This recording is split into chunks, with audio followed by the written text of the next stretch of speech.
부모님께서 해주시겠습니다. 반갑습니다. 어떻게 도반들 같이 인사들 좀 나누시죠. 맞습니다.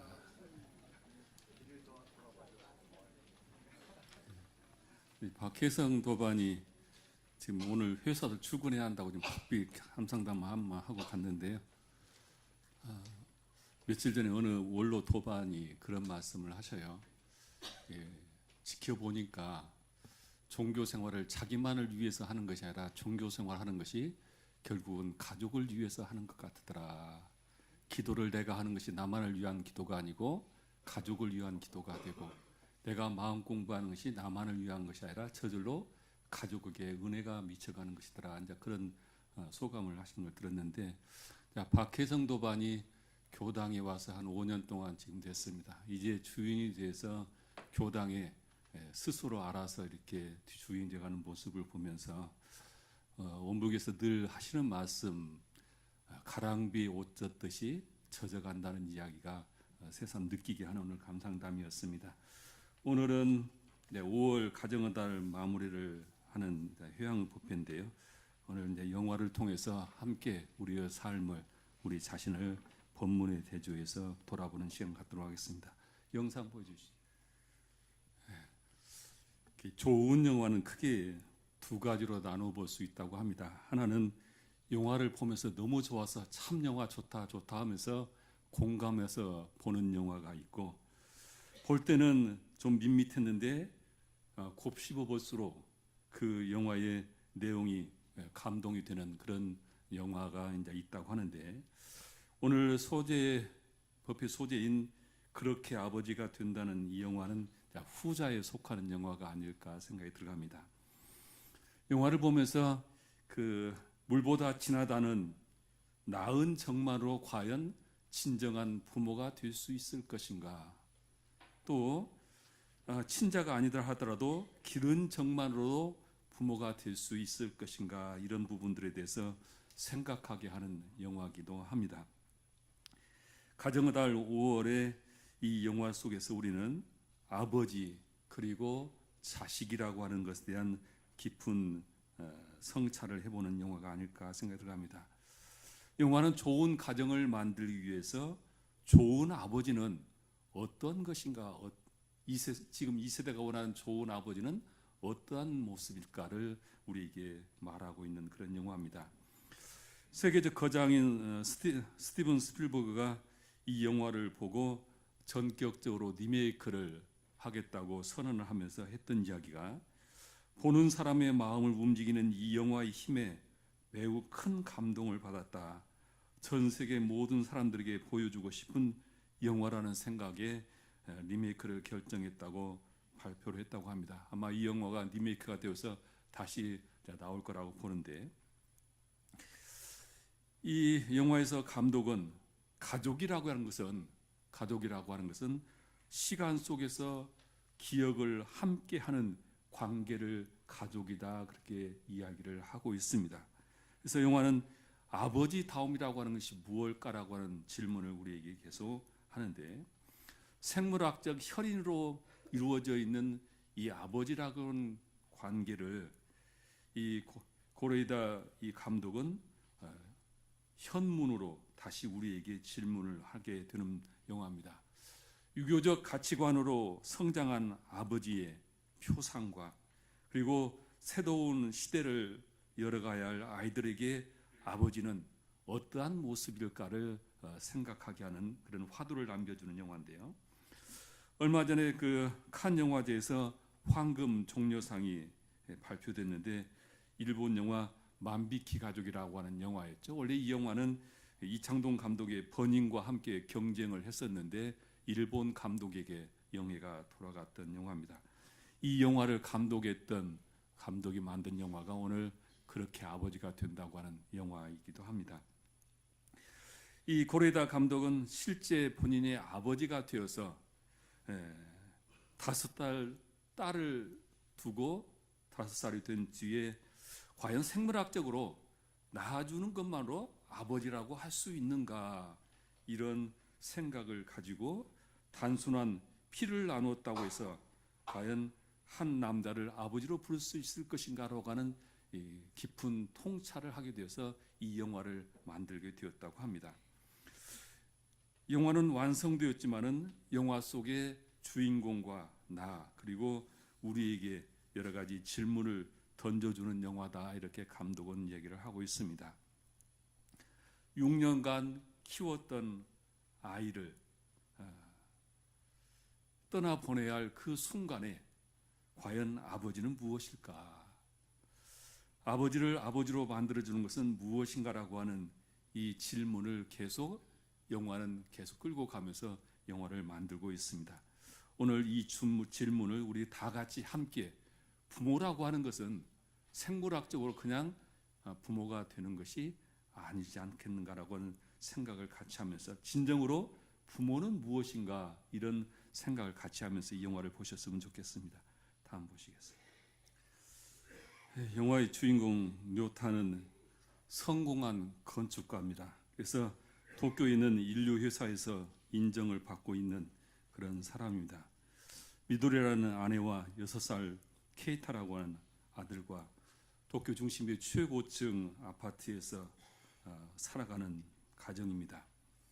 위아들 6살짜리 케이타와 함께 살아가는데, 오직 자기의 삶을 회사와 함께 살아가면서 가족과 시간도 가져보지 못하고 회사를 통해서 자기의 존재감을 키워가는 그런 대표적인 성공한 엘리트 중에 한 사람입니다.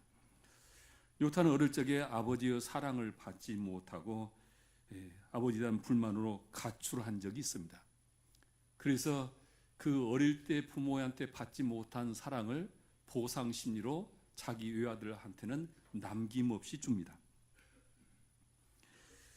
누구도 할 수 없는 그런 물질적인 혜택을 주고 아이에게 최고의 유치원을 보내고 학원을 보내고, 그동안에 부모한테 자기 아버지한테 받지 못했던, 무능해서 아버지한테 받지 못했던 것을 아들한테 남김없이 하게 됩니다. 피아노는 하루 연습하지 않으면 회복하는 데 사흘이 걸린다. 이제 이 말은 바로 이 주인공이 어떻게 살아가는가를 대변하는 말입니다.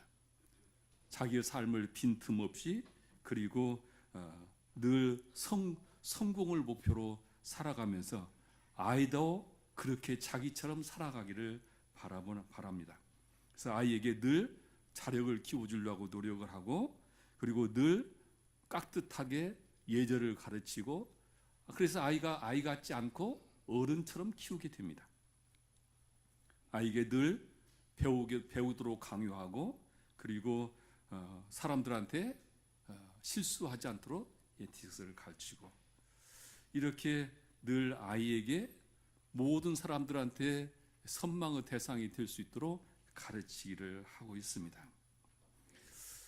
이러한 것은 어릴 때 자신이 받지 못했던 그 부성애를, 빈자리를 채워주고자 하는 이 마음이기도 합니다. 그래서 이 료타는 가부장적이고 엘리트 지향적인 아버지이고, 아마 큰 현세의 우리 한국의 아버지들도 다 이렇게 그런 아버지가 되고자 했고, 나는 고생하더라도 자녀들에게는 부족함이 없는 그런 교육을 받게 하고 성장할 수 있도록 하셨던 것이 아닐까 생각이 들어갑니다. 인터넷 회자되는 글 보면 나이에 따라 변하는 아버지의 상이 있다고 나와 있습니다. 저 위에 4살짜리들이 있는 것 같은데요. 4살짜리에게 보이는 아빠는, 우리 아빠는 모르는 것이 없이 무엇이나 다 잘하는 그런 아버지로 이렇게 생각이 된다고 합니다. 7살이 되면은 우리 아빠는 아는 것이 참 많다, 이렇게 아버지를 생각을 하고, 8살이 돼서 학교를 가게 되면은 그때부터 이제 분별심이 생기기를, 우리 아빠하고 학교 선생님하고 누가 더 높을까를 그때부터 이제 비교를 하기 시작한다고 합니다.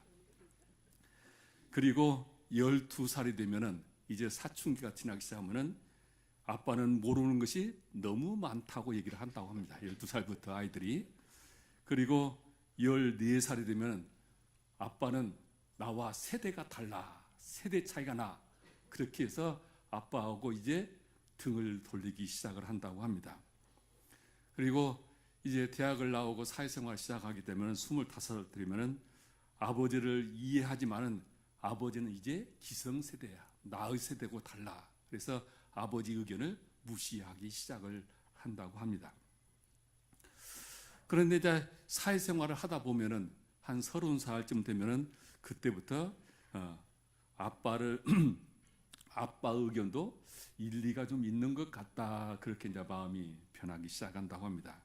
그리고 이제 결혼을 하고 가정을 가지고 아이를 키우다 보면은 결정하기 어려운 일일 때는 우리 아버지 의견을 좀 들어보면 어떨까? 그 마음이 이때 40살이 넘어서 가정을 가지면 그때 생긴다고 합니다.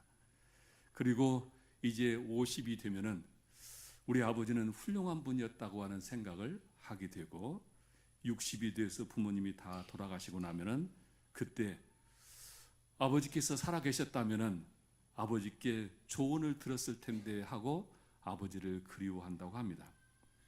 그래서 이 아버지라는 존재력은 돌아가신 뒤에야 보고 싶은 사람이라고 한답니다. 생전에는 보고 싶지 않고 돌아가시고 난 뒤에서 보고 싶은 분이 아버지라고 합니다. 그래서 아버지라는 것은 뒷동산의 바위와 같은 이름이다. 이렇게 이제 인터넷에 소개되어 있던데 도배한들에게 나의 아버지는 어떠한 분이었는가? 그리고 지금 나의 자녀들은 나를 어떤 아버지로 보고 있을까? 한번 잠깐 생각을 해보셨으면 좋겠습니다. 자, 다음 보시겠습니다. 네, 앞서 로타라운 주인공은 사회의 출세지향적인 부모로서 아이에게 그런 자신의 자기와 같은 아들이 되기를 원하고 자기 의도적으로 아이를 키우고 그런 아빠지만은 여기에 나오는 유다이라고 하는 아빠는 조그만 시골에서 전파상을 하면서 넉넉하지는 못하지만 늘 아이들과 함께 살아가는 그런 모습을 보여주고 있습니다.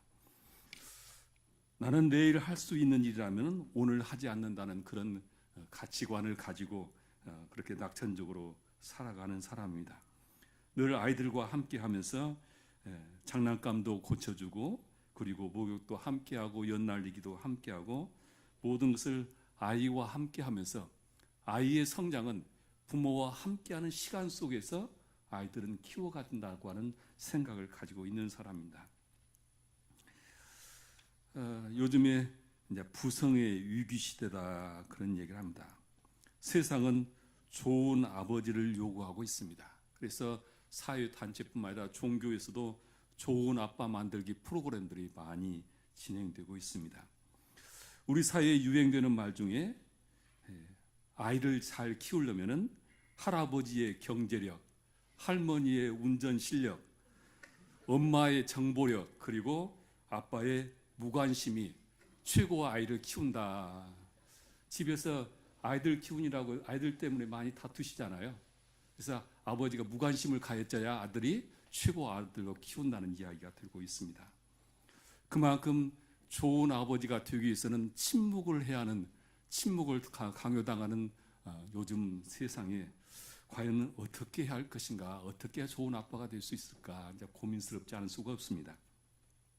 참 아빠 노릇하기가 힘든 세상인데요. 지금 이제 6월 13일 선거가 있습니다만 4년 전에 서울시 교육감 선거를 한번 생각을 해보게 됩니다. 그때 고승덕 후보와 현재 그 교육감이 같이 나왔는데 저는 그 두 사람의 경력보다는 관심이 있었던 것은 두 사람의 자녀의 이야기가 제 관심이 더 컸습니다. 고승덕 후보의 딸 캔디 고라고 하는 학생이 인터넷에 그런 것을 올렸죠. 페이스북에다가 고승덕 후보는 서울시 교육감 자격이 없다 이렇게 딸이 아버지를 그렇게 글을 썼어요. 나는 서울 시민이 아니지만은 서울시 교육의 미래를 걱정돼서 글을 썼다 하면서 서울시 교육감에 출마한 아버지는 실제 자식 교육에 무관심했다.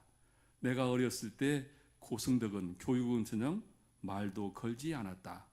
어머니가 나와 동생을 뉴욕에 학교에 보내려고 미국을 데려온 뒤 한국에 남은 고승덕 후보는 우리와 연락을 끊었다. 나는 11살 때 아버지 없는 삶에 적응을 해왔다. 이렇게 페이스북에 글을 올렸어요. 이때 경쟁자 후보였던 조희연 후보자 아들, 둘째 아들 조성우는 이렇게 인터넷에 올렸습니다. 서울시 교육감 후보 조희연의 둘째 아들입니다. 이런 제목으로 인간으로서 조희연은 고통받고 있는 사회적 약자를 어느 순간에서나 생각하는 사람이고 지나칠 정도로 검소하고 돈 욕심이 없이 살아왔으며 누구보다도 제 말을 경청해 주시고 언제나 대화를 강조하는 분이었다. 이렇게 글을 서로 두 자식이 상반된 글을 올렸습니다. 물론 그 후보를 선택하는 사람들마다 자기 기준이 있었겠지만은 그냥 감성적으로 그냥 그 사람들의 정책이라든지 그분의 능력을 모르는 사람의 입장에서 보면은 과연 어떤 자녀의 말에 마음이 움직였을까? 그래서 결론적으로 그런 얘기를 하는 것을 들었습니다. 조희연 후보자가 당선된 결정적인 역할을 했던 것은 아들의 이 말이었다. 그렇게 얘기를 합니다. 교육감 선거 키워드는 아버지였다고 그렇게 뒤에 평가하는 글들을 제가 보았는데요. 사회적 성공을 떠나서 좋은 아버지는 어떤 아버지일까? 현대 사회는 어떤 아버지를 원하고 있을까? 작년에 저희 교당에 그 원청단이 지금 애기 엄마 아빠들이 있고 애기들 있잖아요. 근데 어느 날 그 원청단에서 건의가 왔어요. 아빠들이 아이들을 데리고 교당에서 숙식을 하면서 훈련을 하고 싶으니까 훈련을 할 수 있도록 해줄 수 있느냐. 그래서 그러자고 했더니 그 부인들이 늘 아이 키우고 가정사에 너무 스트레스받고 힘들고 사니까 이날만큼은 남자들이 아이들을 키우고 부인들은 아이들을 떠나서 밖에 가서 숙식을 하면서 마음껏 좀 스트레스를 풀 수 있는 시간을 가져주고 싶다. 그렇게 남편들이 제안을 해서 그 프로그램이 진행이 됐고 금년에도 아마 기획을 하고 있는 것 같습니다. 아마 여기 계시는 저 윗세대들은 그런 남자들의 어떤 제안을 이해를 할 수 있을까요? 저도 처음 이해가 안 되더라고요. 어떻게 감당하려고 저 남자들이 저 아이들 데리고 있는다고 했을까? 근데 작년에 너무 좋았다고 그 남자들이 올해도 또 하겠다고 그래요. 시대가 지금 이렇게 변하고 있습니다. 바로 이 영화 속에 지금 유다이라고 하는 요타와 다른 가정의 아버지는 그렇게 아이들과 함께하는 시간 속에서 아버지의 새로운 상을 만들어가는 이야기를 하고 있습니다. 다음 보시겠습니다.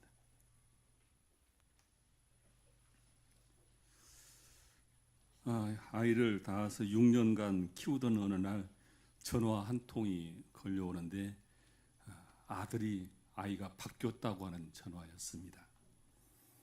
내용은 그 시골에 이 유다이가 학교에서 혈액 검사를 했는데 그 검사에 나올 수 없는 혈액형이 아들한테 발견이 됐고 그것을 병원에다가 추적하다 보니까 아들이 바뀌었다는 것을 알게 됩니다.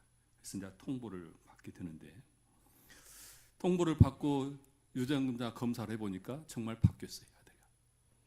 병원에서 나왔을 때 바뀌어버린 거죠. 그래서 이제 낳은 정과 기른 정 사이에서 갈등을 겪게 되죠. 처음에는 그걸 받아들이기 힘들었지만 어쩔 수 없는 상황이기 때문에 받아들이고 그리고 서로 적응하기 위해서 아이들을 양쪽 집에 왔다 갔다 하게 하면서 보내게 됩니다. 이때 이 료타는 혈연을 더 중시하고 유다이는 기른정을 중시하는 두 아버지의 상반된 모습입니다. 요타는 자기 아들이 자기 혈연이 그 가정 환경도 좋지 않고 자유방임으로 그렇게 무방비로 키워졌다는 사실에 화가 나기도 하고 그리고 절망을 하기도 합니다. 그래서 고민을 하고 그리고 6년 동안 길렀던 아들을 과연 상대편에게 어떻게 보낼 것인가 고민을 하지 않을 수 없죠. 어떤 선택을 할 것인가? 핏줄을 선택할 것인가? 기른정을 선택할 것인가? 감독은 이 영화에서 자식의 가치가 무엇이냐고 관객들에게 묻습니다. 당신에게 자식은 무엇이냐? 이렇게 묻는 것 같습니다. 처음에 요타는 두 아들을 다 키우고 싶은 욕심을 냈지만은 상대편 가정에서 거절을 하게 됩니다. 그래서 서로 바꾸어서 키우고 가는데 너무 상실감을 줍니다. 자기가 오롯하게 온통 정성을 키웠던 케이타하고 자유방임으로 키웠던 자기 혈연의 이 아이하고는 너무 다릅니다. 그래서 고민을 하게 되는데 어느 날 그 자기 친아버지를 만나서 이 이야기를 했더니 무슨 소리냐? 혈연이 더 중요하다 그렇게 얘기를 해서 서로 아이를 이제 양쪽 집안으로 찾아가도록 그렇게 결정을 해서 데리고 갔는데 아이가 둘 집안 다 적응을 못하지만 특히 요타가 키웠던 케이타는 적응을 못합니다. 그 아버지의 강압적이고 의도적인 가정의 교육 방침을 감당을 하지 못합니다. 그래서 가출을 해서 본래 자기 집을 시골까지 전차를 타고 돌아오는 그런 모습을 우리는 잠깐 보게 됩니다. 자식이라고 하는 것은 우리에게 무엇일까? 자식은 나에게 무엇일까? 가끔 사회에서 그 부모들에게 하는 이야기들 중에 자식은 소유물이 아니다 그런 말들을 많이 합니다. 자식은 소유물처럼 생각하고 자신의 가치를 자기의 욕구나 바램을 충족시켜주는 그런 존재가 아니다고 사회학자들은 많이 이야기를 하는데 우리는 살다 보면 어느 순간 그것을 망각하는 경우가 종종 있지 않은가 생각이 들어갑니다. 원불교 가치관으로 보면은 자식이라고 하는 것은 우리가 사은이 주신 선물이고 또한 숙세의 인연으로 만난 존재들이 우리 자식들이고 또한 우리 자식은 부처로 우리가 키워가야 할 키워서 좀 더 성장시켜줘야 할 그런 존재이기도 하죠. 그래서 낳은 정이 되었던 기른 정이 되었던 부모의 역할은 아주 중요하다는 것을 우리가 부인할 수가 없습니다. 그래서 낳은 것만으로 좋은 부모가 될 수 없고 기른 정만으로도 또한 좋은 부모가 될 수 없다고 하는 것을 이 영화 속에서는 얘기합니다. 그러면 어떻게 하는 것이 좋은 부모일까? 이제 그 이야기가 마지막 중간에 이제 보시면 되겠습니다. 다음 보시겠습니다.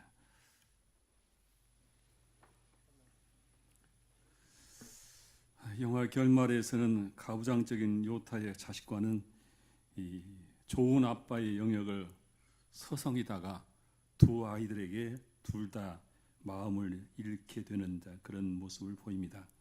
자격증을 따고 인류 회사에 들어가서 인정받듯이 명석한 머리로 살면서 스스로를 좋은 아빠라고 생각했던 이 요타는 결국 두 아이들에게 나쁜 아빠가 됩니다. 타인의 마음을 헤아릴 수 없는 시각과 그리고 보배로운 귀는 실패로부터 시작된다는 이야기가 있습니다. 인생에서 실패를 해보지 않은 사람은 타인의 마음을 헤아릴 줄 모르고 또한 타인을 볼 수 있는 눈과 귀를 가지기 어렵다고 얘기를 합니다. 요타는 이 두 아이를 서로 다른 환경에 사는 아이를 통해서 점점 자신이 지나온 날들을 뒤돌아보고 그리고 자신의 삶을 반추하게 됩니다. 성공의 가속 페달만을 끝없이 밟아왔던 그 삶은 브레이크를 녹슬게 해서 살아가면서 브레이크 없는 삶을 살아가게 되는데 지금까지 너무 가속 페달만 너무 밟아왔으니 이제 너희는 브레이크를 밟아야 할 시점이 되었다는 이야기가 영화 속의 가사에 나오는데 진짜 아버지는 그런 여러 가지 상황 속에서 아이들의 마음을 잊고 또는 다양한 부모의 모습을 스스로 반조하고 그것을 용해낼 수 있는 것이 아닐까 생각이 들어가는데요. 요타는 이 자기 친아들을 데려가고 키웠던 아들은 이제 원래 집에 보내주었습니다만은 6년간 키웠던 아들을 마주하고 그동안에 그 아이에게 했던 것들을 용서를 빌죠. 미안함을 표하고 그래서 서로가 그런 서로가 상처들을 이제 녹여내는데 사람의 부모와 자식 간의 삶 관계는 머리와 머리보다는 가슴과 가슴으로 연결돼야 한다는 영화를 이 영화 속에서는 말하는 것 같습니다. 그래서 이 두 가정을 대비하면서 진정한 가정의 행복은 물질적 그리고 지식과 명예에 의한 것이 아니라 가족 간에 서로 사랑하는 마음이 있다고 하는 것을 이야기하고 있지 않은가 생각이 들어갑니다. 가족이라고 하는 것은 무엇일까? 가족을 잇는 것은 핏줄일까? 아니면 함께하는 시간일까? 우리가 스스로 생각을 하게 되는데 이 영화 속의 주인공 료타도 아버지가 되어가는 그 과정을 이 과정을 통해서 스스로 깊은 통찰을 통해서 하게 됩니다. 세상에 가장 성공한 사람은 돈을 많이 번 사람도 아니요 사회적인 평판을 가진 사람도 아니요 자녀로부터 나는 나의 아버지를 존경하고 나는 나의 아버지를 닮고 싶다고 하는 말을 들을 수 있는 부모가 가장 성공한 사람이 아닌가 그렇게 이야기들을 하게 됩니다. 사회적인 명망도 중요하고 돈을 풍족하게 벌고 그런 것도 중요하지만 더 중요한 것은 가족 간에 서로 마음으로 함께하는 시간과 함께하는 일들이 그 속에 함께해야 한다. 이제 이런 이야기를 영화 속에서 감독은 하고 있습니다. 그래서 그렇게 되기 위해서는 사회적인 외적인 조건보다는 아버지가 성실한 삶을 통해서 가족들이 그 삶을 존경하게 해야 한다는 이야기를 하고 있습니다. 대종사님께서 자녀를 가르치는데 4가지 법이 있는데 첫째는 심교다 그러셨습니다. 마음에 신앙처를 두고 바르고 착하고 평탄하게 마음을 가져서 자녀로 하여금 그 마음을 채받게 하는 것이 좋은 부모가 되는 길이고 두 번째로는 행교라 했습니다. 내가 먼저 실행하고 행동에 법도가 있으면은 저절로 자녀들이 나를 채받게 되는 것이고 셋째는 언교라 유인달사의 좋은 말씀을 전해서 아이들에게 그런 선행을 채받게 하는 것이고 넷째는 엄교다 했습니다. 엄교는 자주 쓸 일이 아니고 부득이할 때 꼭 필요할 때만 위험이 필요할 때 해야 한다 이런 말씀을 인도품 45장에서 말씀을 하고 계십니다. 처음 시작해서 말씀드렸듯이 이 영화는 굉장히 잔잔한 영화고 좀 졸리기도 하는 영화지만 가만히 곱씹어 보면은 우리에게 많은 생각하게 하는 화두를 주게 하는 영화가 아닐까 생각이 들어갑니다. 우리가 오늘 이 영화를 통해서 가정의 달을 보내면서 나의 가정, 나는 자녀들과 어떤 관계를 맺고 있고 우리 집은 어떤 환경이 있는가를 한번 생각해 보면서 이 대종사님께서 말씀하시는 이 가정에 대한 자녀와 함께하는 이 가르침의 말씀을 생각해 보셨으면 좋겠습니다. 합장하시겠습니다. 업신볼 사은이시여, 가정은 인류가 살아가는 데 가장 기본이 되는 소공동체옵나이다. 이 속에서는 서로 혈연을 통해서 서로 마음을 주고받고 그 속에서 서로 성장해가면서 한 가정을 이루고 살아가고 있습니다. 모두가 행복한 가정을 원하지만은 때로는 가정에 불협화음이 일어나기도 하고 때로는 가정에 불행이 찾아오기도 하고 또한 가족 간에 서로 어려움들로 때로는 외면하고 살아가는 가족들도 있사옵나이다. 법신불사은이시여, 이 모든 것들이 우리가 가지고 있는 삶의 지혜가 부족하고 또한 그 은혜로운 삶을 가정을 살아갈 수 있는 우리의 삶의 힘들이 부족한 것 때문일 거라고 믿습니다. 저희들이 대종사님께서 말씀하시는 안정된 가정, 진화하는 가정, 행복한 가정을 이루어가기를 누구나 다 원하고 우리의 가정이 이루은 가족을 통해서 모든 사람, 가정 모든 가족들이 다 행복한 삶을 살아가기를 원하옵나이다. 하옵기에 오늘 저희들은 이 영화를 통해서 대종사님께서 말씀하신 신교와 행교와 언교와 엄교를 함께해서 우리 가정의 구성원 모든 사람들이 다 같이 행복한 삶을 이루가고 다 같이 진급하고 성장하는 가정이 될 수 있기를 염원하오니 법신부 사은이시여 저희들에게 그 길로 인도해 주시옵소서. 저희들 마음 모아 일심으로 비옵나이다. 묵상 보시겠습니다.